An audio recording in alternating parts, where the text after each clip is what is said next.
Hey, Dave, what's that chimney behind you? That's Pawtucket's power station. Weren't they a band back in the 80s? Is that Robert Palmer? A couple guys from Duran Duran, wasn't it? Yeah, a couple of the brothers. If they had only re-recorded Jim Jiminy. There you go, right?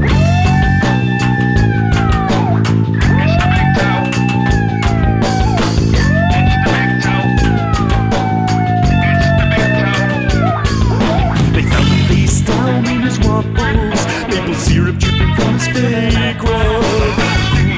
All right, everybody, welcome out to the Lager Room. It is Wednesday, October 14th, 2020. Jersey Johnny coming at you, and with me, as always, is none other than the supreme being from Rhode Island, Mr. Beer Samurai. Say hi, Mr. Beer Samurai. Supreme being. How, man, that's really hard to live up to. Well, it is. I'm halfway through an 8.6% beer, so You're hallucinating again. a little Awesome. bit. That happens sometimes. So, how are you on this fine evening, sir? Oh, wonderful. Sitting here watching the sunset, drinking out of the top of an orc's head, the blood out of his head. You're drinking the blood out of an orc's head. That's great. Yeah, well, if you're watching the Facebook Live, you know what I'm talking about. It's just this goblet that I have, and I've got some smug vamp blood in there. Why don't you tell us about the smug vamp blood? Well, as I mentioned in the live, I'm drinking blood type O, and I don't remember if O or B was the thickest from the bottom of the barrel, so to speak, the tank, as they were canning these. I'm not sucking on the bag of juice that's made to look like a bag of blood. Sucking on the bag of juice. Yes. Now there we go. Let's enter that into the lexicon right there. Sucking on the bag of juice. That's got to be a euphemism for something. We'll have to use it for something. Yeah. We're going to leave that alone for a little So bit. what are you doing this weekend? I'm going to go out. You're going to suck on a bag of juice? There you go. But no, so this beer is it's a sour beer. The juice in the beer is sweet cherry and blood orange because, well, blood orange. Why not blood orange? Why not? Right? If it's going to be vamp blood is the name of the beer. And It's 8%. wouldn't it be better with Bing blood? Cherry and blood orange. Well, maybe it is Bing They cherry. had a picture of Matthew Perry on the label. Yeah. Chandler Bing. Oh, Janice's voice. Yeah, I know. Now that's scarier than my goblet. Oh my God! Yeah, there you go. So this is an imperial fruit sour. So you're on an 8.6. I'm on an 8% alcohol beer here. Beat ya. Alcohol by volume. So yeah, you got me beat there. We'll see how our ABVs compare when we get to our next beers. Right. You might have me beat there too, because this is a Berliner Weiss. And so is mine. So we might be like right on there. Mine does not tell me what the ABV is on it. Imagine. I guess that is not law in New Hampshire, apparently. Is that right? What's the name of the beer? Or do The we want to name of not the get beer- to it yet? Let's not get there yet, because we still got your beer to talk about. But let me talk about this one a little bit more. Finish the vamp blood. Let's talk about the vamp blood again. So you got you can really, the sweet cherry does come out, and then you got the blood orange. The blood orange dries it out a little bit. It's almost like a Luden's cough drop in that sense. Nice. Where you've got that kind of sweet cherry it almost seems like a sweet cherry trying to mask, the bitterness of the blood orange. Yes. Or in the Luden's case, the bitterness of whatever medicine's in there, which is hardly anything. Right. It doesn't make quite a mess out of your teeth as Luden's, I'll say that. But and calling it a Luden's cough drop is not fair to it. It's not doing it any justice. This is actually quite a yummy beer. So this is like, I've only got 3 left. This is type O positive. I've still got A, B, and AB down there. So. Oh, it's one of each. So the 4-pack is an A, a B, an AB, and an O. All 4 of them in one 4-pack. Yes, that's the way they did it, which was I very much appreciated because I don't know. I don't have enough room in my fridge to buy 4 4-packs. 4 4-packs, yeah, exactly. So. Very interesting. But the flavor doesn't really change. It's really just the mouth feels a little different. So there's no A positive or A negative or B positive or. There is, and I can't remember what it is right now. Are you positive about that? If it's A positive, that's my blood type, so that'd be nice. And I'm not so positive it is A positive on the beer type. So AB positive. Might be AB negative, actually. IB positive that you are correct. IB normal. No. That's not a blood type. Abby normal. Abby normal. Abby somebody. Abbey Road. But then you were drinking a pumpkin. I was drinking a Southern Tier Pumpkin. That was my challenge beer. I am drinking this beautiful, beautiful amber-hued Imperial Pumpkin Ale. It's 8.6%. It's pumpkin pie in a glass, as they put on the label, of course.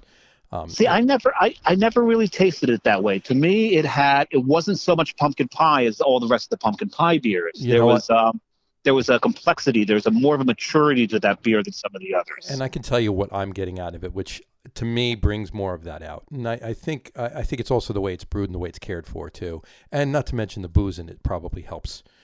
Oh yeah, the booze helps. I mean, most pumpkin ales. I mean, there's some Imperial pumpkin ales, and I have one that I'm going to have either next week or the week after, so I won't mention which it is.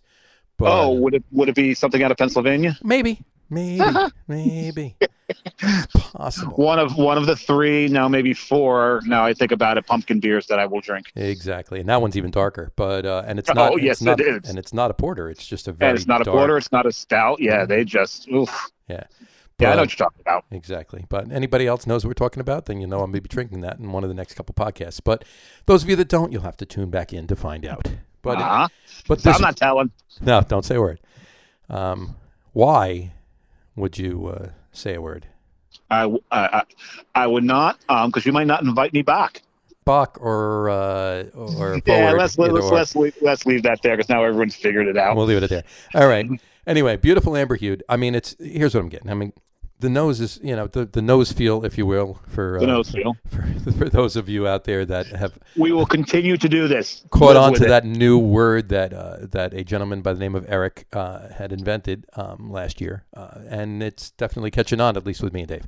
That was on the deck of Brian Altschul's place. Yes, this is true. Last about a year and a half ago now.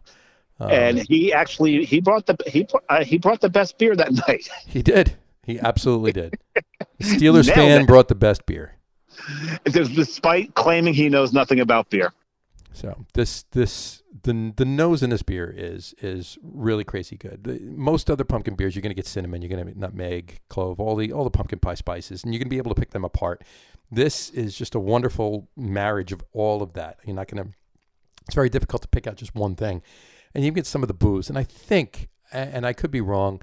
I believe I heard it somewhere, but I'm definitely getting it. I'm really getting just a nuttiness to it, almost like they use pecans.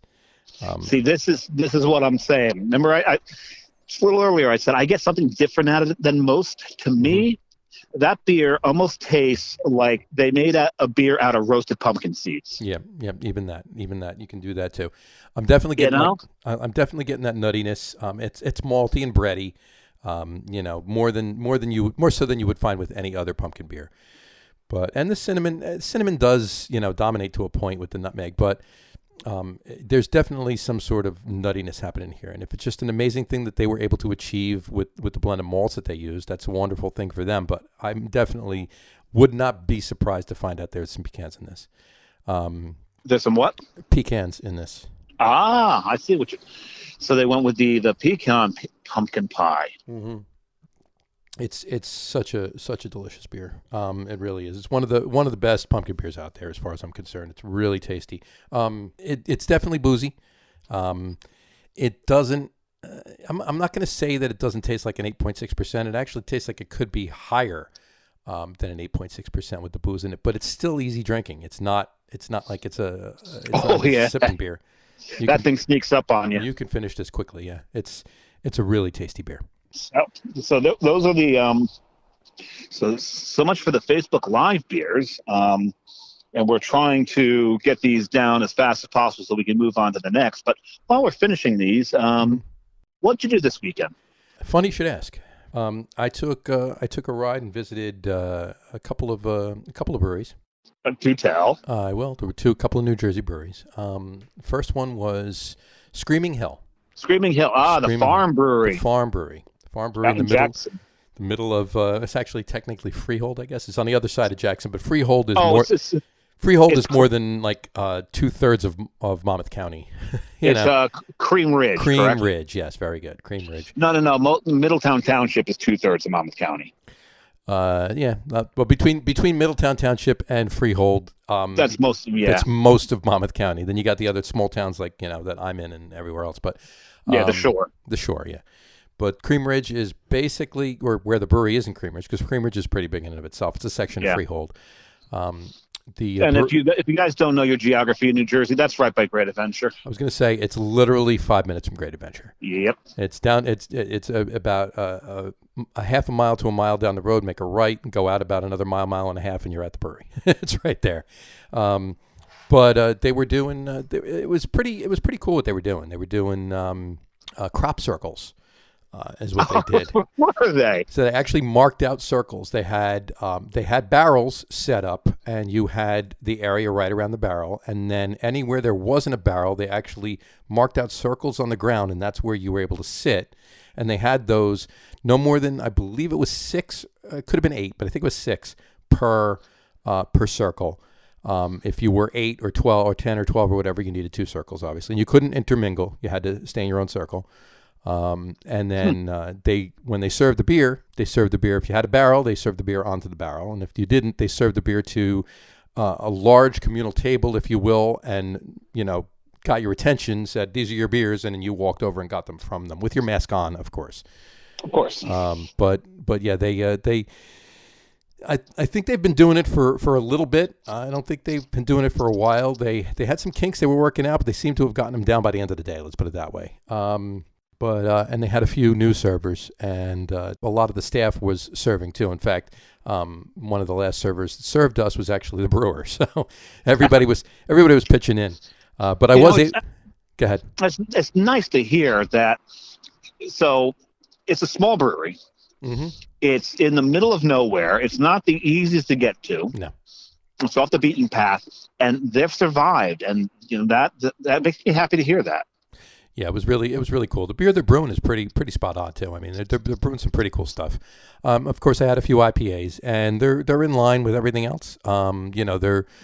They're right there. What was your favorite when you were there? Well, the favorite was where I'm going with everything else. I had a couple IPAs. I had a really pretty decent ESB actually. They brewed a decent ESB. Oh, yeah. The porter was pretty standout, but the pièce de résistance of the day. Oh, they also had an Oktoberfest, so had a Marzen. Okay. It's not like I haven't had a lot of those in the last month, but the pièce de résistance, if you will, which is what I was actually talking to the one brewer about. He brewed a beer based on a maple bourbon pumpkin pie that he baked last Thanksgiving, and he basically converted that recipe into a beer. He brewed a high gravity pumpkin ale. It was 10%, I believe, and then he aged it in bourbon barrels that also aged maple in them. So it was maple bourbon barrel. Imperial pumpkin. Yeah. So it was it was exactly how you think it was. It was you take a really, really well brewed pumpkin ale and add bourbon and maple to it, and that's what I was drinking. So. Well, and you know how I feel about brewing with maple, but was the maple in the barrel or was the maple in no, brewing tank? He didn't brew the beer with him. Maple was in the barrel. They took a bourbon barrel, aged maple in it, and then they took that barrel that had aged bourbon and maple syrup and put the beer in it.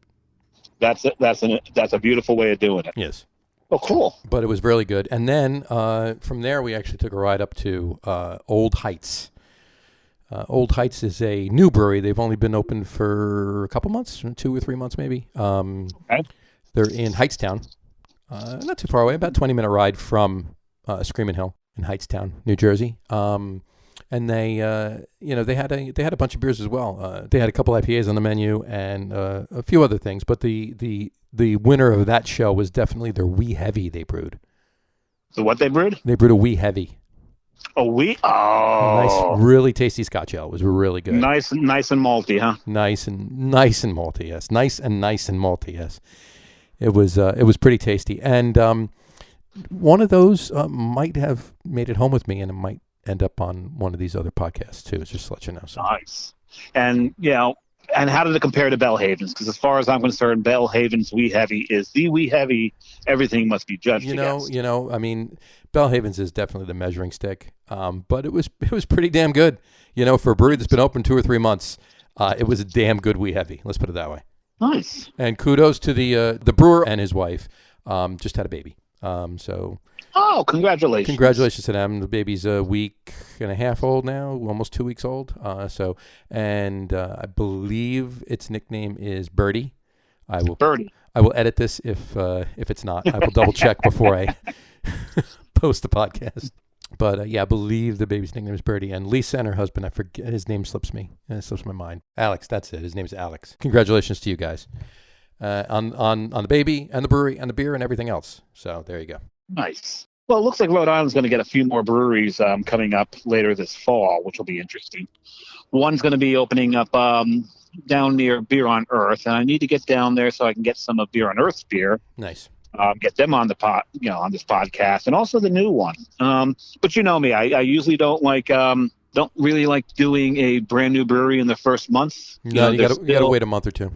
Yeah, they're still dialing in their beers. They're just getting, they're getting some play there. I mean, there's been a few breweries that have been there on opening day, and I like to make fun of Gene because he's there on opening day for every brewery that's ever opened in New Jersey, practically. There's been a few that have been there. I mean, 2 Ton. I had to be there for 2 Tons opening, the Barbier Brothers. There's a different, that's different. Yeah, it's. Yeah, I gotta love those guys. Love Doc. Love their dad. Right. But so we got a couple here that are going to be opening soon. One's in Providence. One's down, I think, near Warwick. Not Warwick. Wickford. Wickford. So many towns here begin with a W. It's ridiculous. What? So yeah, what? Who? Where? Why? But I actually went out to Cape Cod on Thursday. I had the day off on Thursday because I've got a lot of time to burn. Mm-hmm. We were going to go to Providence Brewing, but we weren't really sure if we were parked illegally or not. And so we figured, hey, we'll just grab a beer or two and then, then get out of there. But Massachusetts requires food. So it becomes a whole, would have been a lot longer. So we got a little nervous that the car would be towed. Massachusetts requires food? Well, maybe it's not Massachusetts. Maybe it was Providence, or maybe it was just that brewery. But they required food if you were to order beer. So it may have been requirement. That sounds like a state requirement to me. Well, I'll tell you this much: because I'm thinking, I've been to many breweries in Massachusetts, and a lot of them, some of them have food, and some of them don't. Right. Jack's Abbey has food, and the food's pretty damn good too. It is, unless they burn your pretzel like they did mine. Delicious, the food is. Even the burnt pretzel's good. Let's call it still was good. Yeah, the mustard was amazing. Right, but the Night Shift, great brewery, one of my favorite Massachusetts breweries. They have food trucks outside, but they don't serve food, and I can't see how they would have to require you to go out to the food truck to buy food in order to get beer. It may be a COVID requirement. You've not been up there since COVID. So this is true, but would they have to require? What if they couldn't get a food truck there that day? They can't open. You know what I mean? That's my point. I'm really not sure. It's a law that I'll have to look into, but that brewery did require an order of food to buy beer, and maybe it's the brewery's requirement to kind of reap their losses. They don't want people just sitting there drinking beer. They want to get some food out there. Right. Who knows? Unless it's a requirement of breweries that actually do themselves serve food. Right. I really don't know, but that day they required it, and we were not exactly parked where we should be parked. I wasn't that nervous about it, but we had to move the car, and we wound up parking so far away. It's like, I really don't feel like walking all the way up to the brewery at this point. Right. But it's still, they had some interesting things on tap, but I really wish I could have tasted some of them. They had a dog. On tap? It's not on tap, but on a chain at in its doghouse out where everyone sits to eat. Gotcha. So went out there, had to visit Buttonwoods to pick up some of their stuff. One of their beers may make a showing. Buttonwoods is in Cranston, Rhode Island. Mm-hmm. They make some, like most of the breweries here, they do NE IPAs. Now, was that an NE IPA or an NE IPA? They do NE nice. IPAs. They do NE IPA. Right. No, they're one of the many breweries up here that takes their NE IPA recipe and then just keeps changing up the hops. Just change the hops and change the name. That's all they have to do. Yeah, Long Live's good for that. Even Tilted Barn's good for that, where it's just They just keep changing up the hops on it, and Secret people. A lot of breweries are good for that. Doesn't mean it's a bad thing, though. this is true. So, but they're also they put out some pretty good stouts. But what I love about Buttonwoods is they're not just tied into the the IPA and stout game. Gotcha. They put out a lot of other things. Yeah, they've entered the sour game. Like Smug has, like Proc has. Sure. Even Long Live puts out some sours, but they also do some of those things like, this is one of the maybe 3 breweries in the state that I could see actually playing around with an ESB, like you mentioned earlier. Interesting. Well, maybe 4. I forgot about Shades On. Shades On likes to play around with some German and British styles as well. So went down there, got their fest beer. It went very well with actually Jeff's Woodfire Pizza. Remember that picture you sent me that you got? Yes. Actually went there. Their pizzas, it's not bad. It's not Jersey. Yeah. What is, though? Jersey. Right. But their sauce is a plum tomato sauce, and it tastes it. Okay. There's hardly, I don't know if there's as much oregano in their sauce. And the crust isn't quite right, but it is wood fired, so you got to give them a pass on the crust. Sure. Now, let me ask you a question. Buttonwoods in Cranston. There's another brewery in Cranston, too, right? Revival is in Cranston, I believe. Revival. I haven't been in a while. What I love about Revival is that a lot of their beer's names are D&D names, and you'll see images there that, you can pull right out of the Monster Manual, like a beholder, up on the wall. I hear the food there is great. I haven't eaten there. You have. I have. And I actually do have actually came across it in my quote unquote cellar the other day, or a little bit about a week ago maybe. It was actually an Imperial Coffee Stout that they barrel aged, and it's from it's got to be 3 years old at this point. Oh boy! So one of these days going to have to pull that out. The only problem with that is that's not a beer to do on the podcast unless we're doing the podcast together, because I'm drinking a 750 of an Imperial Coffee barrel aged stout myself. So. Well, we're I don't know about you, but my beer's been empty for a little while. I'm ready. So I'm going to go ahead and do this. And I'm going to pour myself this Sprinkles beer. Why don't you tell us about Sprinkles?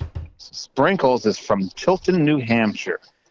And what we have there is Kettlehead Brewing. Kettlehead they make some really amazing IPAs there. The sour is really, really good. And they also brought a stout from them called, I can't remember the name of it, Sunday something. I got a crowler of it.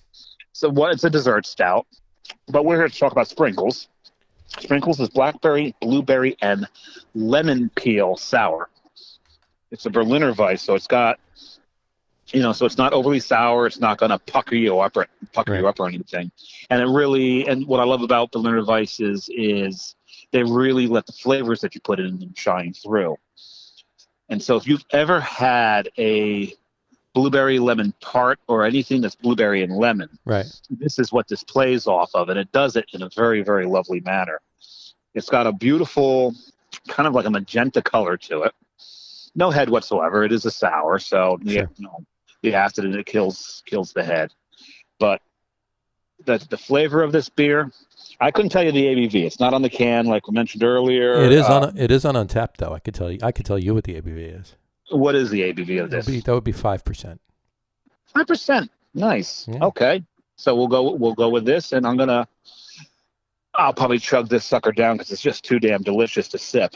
And I'm going to trust in that ABV because the description on Untapped is definitely from the brewery. So there we go. Yeah. Oh, because it's got the label. It actually doesn't have a label on it, but the way the description is, nobody that's setting up the check-in on Untapped is taking the time to put this long of a description about the beer on it, unless it's the brewery. So I'll trust in the 5% ABV. Well, the label is kind of cartoonish. I see in the picture. Yeah, I can see. Yeah, so you've got the refrigerator, and back to the refrigerator are a couple images from The Office, from what I can see. Right, it looks like somebody's holding the refrigerator from behind too. I see 2 hands. Actually, it looks like they're scratching it. Right? Okay. Yeah, a little bit. Yeah. Yeah. So I don't know what that's all about.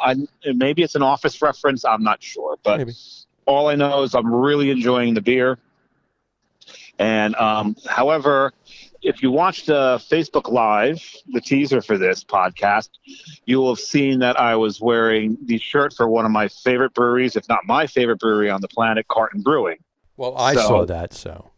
Well, you saw it, so did you tell me that you were drinking a Carton beer tonight? Yes, my sour that I'm drinking is a sour. It's actually a Highlander Weiss, as Carton likes to. Highlander Weiss. Highlander Weiss. Yes. They will drink outside the box. They drink outside the box all the time. So Carton Brewing. Actually, it's drink off the beaten path. Drink off the beaten path. Craft. Get it right. Off the beaten craft. Yes. Because you and I will both get texts from Augie going, get it right, assholes. I'm surprised they're not texting us already, even though this is not live yet. He can't hear this yet. No. But yes, drink off the beaten craft. But they definitely do things outside the box. That wasn't a lie. It just wasn't their tagline. No. But it's a Highlander Weiss. It's a pear and ginger ale. Not a pear and ginger ale. A pear and ginger ale. And a partridge in a pear tree. Yeah, and a beer. 5 golden tubes. That was last week. That's right. The name of the beer is ostensibly Travis. And who's Travis? And I believe, as the story goes, and Augie can confirm or deny this, I believe there is an employee at Carton, and it's either his name is Travis, and Augie was calling him Austin for the first month that he worked there, or his name is Austin, and Augie was calling him Travis for the first month that he worked. It's one of the other.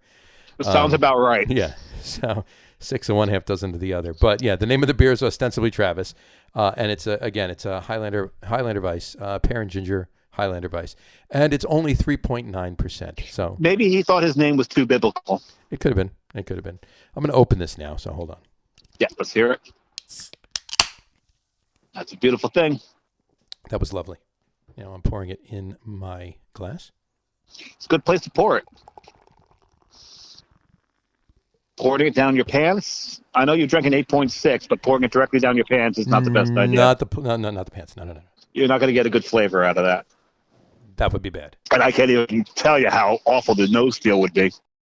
Are you lost in the nose feel? I was lost in the nose feel. All right. So anyway, this is, like I said, it's a 3.9% Highlander Weiss. So I've caught up with you on ABV now. Yes, you caught up with me. Because you had me 0.6 on the first beer, I got you 1.1 on the second, and it's not the way this works. It's not the way. We're aware of this. It's not the way it works. But if you're playing along at home, he's got me by 0.5%.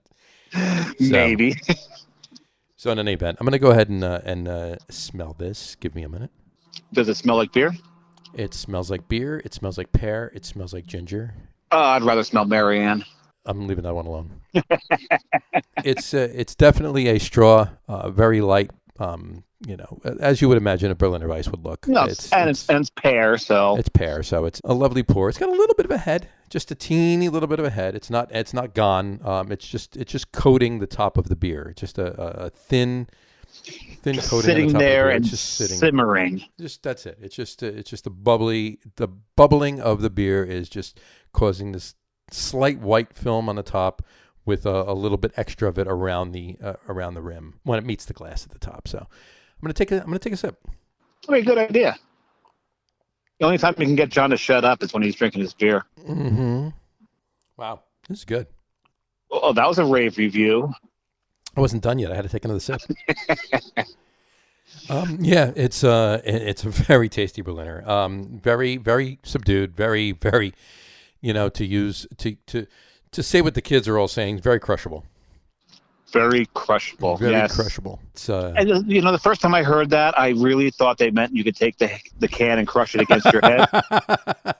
It was very thin metal they used to can the beer. I mean, because crushable, that was our day, just slamming the can against your head, right? Like you're like ogre. Exactly. But it's a very, very drinkable beer. It's a very sessionable beer, clearly at 3.9% as well. But it's not super sour. It's just a really nice mild sourness to it. Very, very slight acidic level to it. It's very tasty. The pear comes through. A little teeny bit of ginger spice to round out that pear, so it's not overly sweet. It pulls it back, but it's nice. I'm enjoying this very much. And a quick update. I said that I was going to.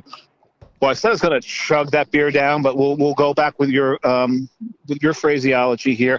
I crushed that beer. It's gone. The one I was drinking earlier. Did you crush that beer? I crushed it. Yeah. Well, I poured half of the beer in my glass for the first. And the other half down. Have the other half down your pants. And the other half went right down my pants. Now, no, I'm just about done with that 8 ounces, and I've only taken 4 sips. So, as Carton puts it, as I should say, as Augie puts it, Carton Brewing, they always say beer is beer and wine is wine. But with their Highlander series, their Highlander, they call them their Highlander games. If you will. They like to let one evoke flavors of the other. So Augie always finds, Augie and the brewers always find ways to evoke flavors of a certain wine style in their Berliner Weisses. So that's definitely what they did here. Taking it to a Hermitage Blanc as the notes that they're getting, the pear and the ginger that they would from a white wine in this particular concoction, if you will. And it definitely does. I can actually... if it wasn't for the carbonation, I could say that, I might be drinking a wine, and it's funny the way that those, mind games are played when you're reading that, it's funny, but it's definitely tasty. So which white wine would you say it most represents? Because you said take the carbonation out of it, but when I think pear and I think wine, of course, there's no ginger usually in it, but I think Prosecco.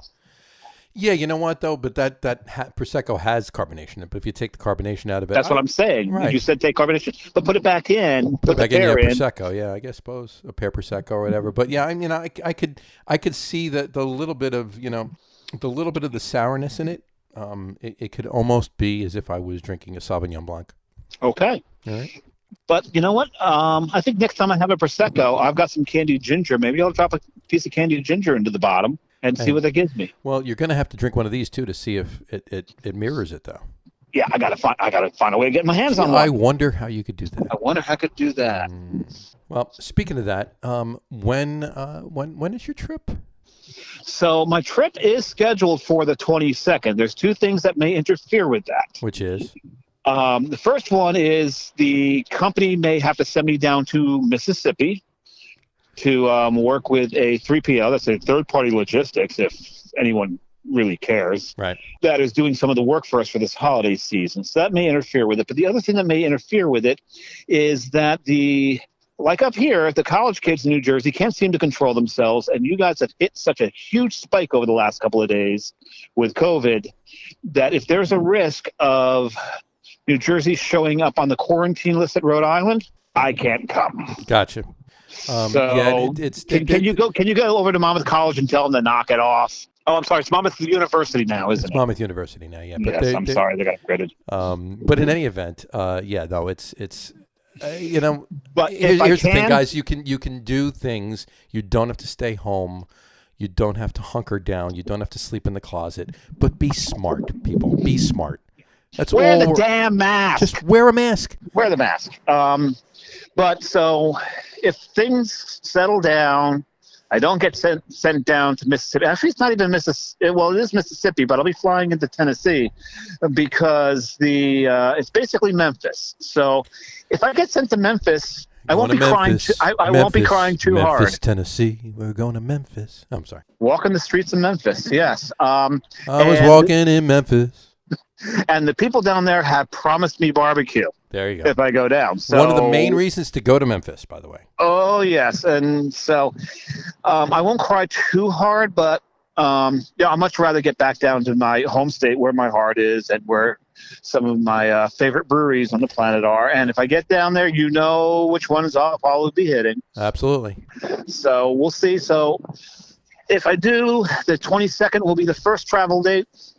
I'll be taking my time to get down there. I'll be the 23rd. The Friday will be the Shore Brewery trip. Gotcha. And then Saturday will more than likely be wineries out in the West. Gotcha. Well, and you know what, folks? Pay attention to, if you're listening to this, you're going to want to pay attention to Facebook Live because you never know what video or two might pop up on that Friday.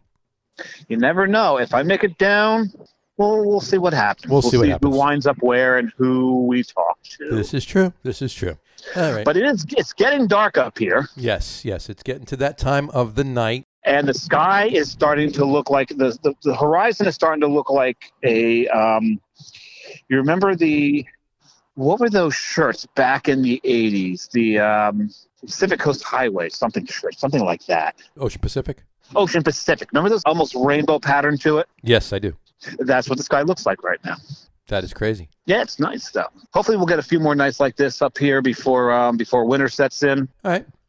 On that note, folks, I just poured the last little bit of my beer, and I'm going to drink it as I bid you adieu. I'm going to head downstairs, and I'm going to open up another beer. Just not sure what yet.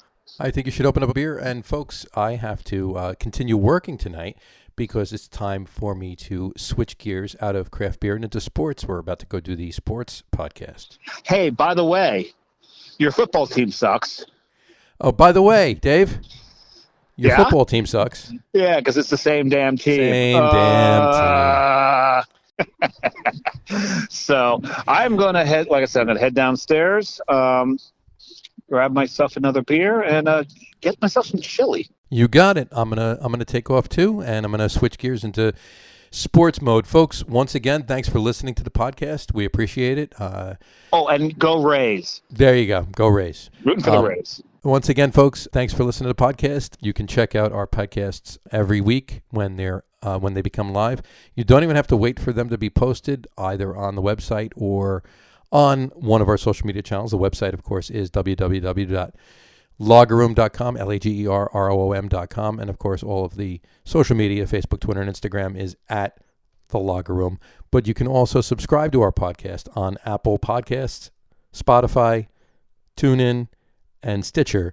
Subscribe to the podcast, and as soon as one gets posted, it will automatically be in your feed, and you'll never miss a podcast. Don't want to do that. No, you don't want to do that. So, once again, folks, we bid you adieu. Have a wonderful weekend. Drink a lot of beer. Drink responsibly, of course, but enjoy yourselves and have a wonderful... And wear the damn mask. And wear the damn mask, folks. Have a wonderful day, and we will talk to you soon. Take care. Bye, guys. They found him face down in his waffles, maple syrup dripping from his fake rug. Who did he see when he heard who was there? Now it seems that he's shit out of luck.